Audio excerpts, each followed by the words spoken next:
c'est très important pour nous d'être au MIPIM pour des tas de raisons. D'abord, c'est un moment où on peut d'abord aller voir d'autres projets sur d'autres régions d'Europe, sur d'autres métropoles européennes. Et c'est extrêmement important de se nourrir de ce que font les autres, de ne pas simplement regarder ce que nous faisons nous. Et ça, c'est très important, bien sûr pour les élus, mais aussi pour toutes les équipes de la métropole. Le deuxième intérêt pour nous, c'est bien sûr de présenter la métropole, de présenter les ambitions de la métropole, mais aussi les projets de cette métropole aux professionnels de l'immobilier, aux investisseurs, aux promoteurs.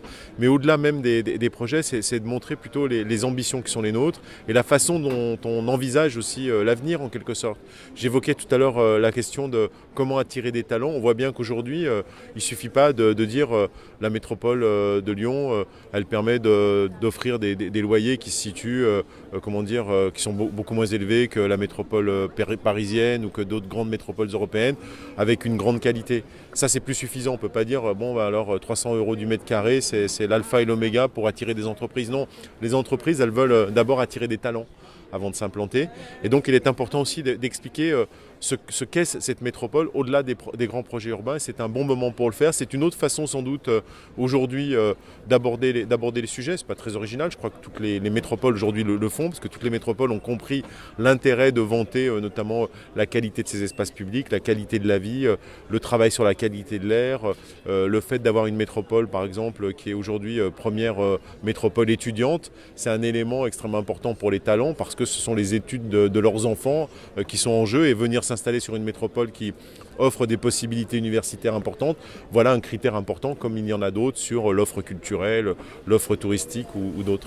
Ça, c'est une opération séduction globale. Quels sont les grands atouts de la métropole? Je crois que c'est une opération séduction. Sans doute peut-être parce que cette métropole a compris depuis longtemps, et ça se traduit pas simplement sur les projets futurs, mais les projets en cours, qu'il fallait des projets qui notamment allient différentes fonctions. Et aujourd'hui, on n'a plus un projet, j'évoquais tout à l'heure en souriant la Défense. Même la Défense a compris ça. J'ai été sur le site tout à l'heure de la Défense. On a bien vu qu'ils commencent aussi à dire c'est plus simplement une dalle béton avec des tours.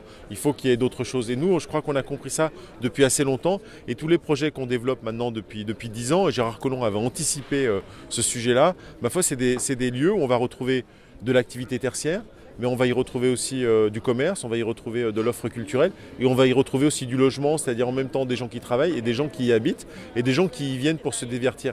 Et c'est finalement ce foisonnement, je crois, qui fait la richesse et la qualité de cette métropole notamment.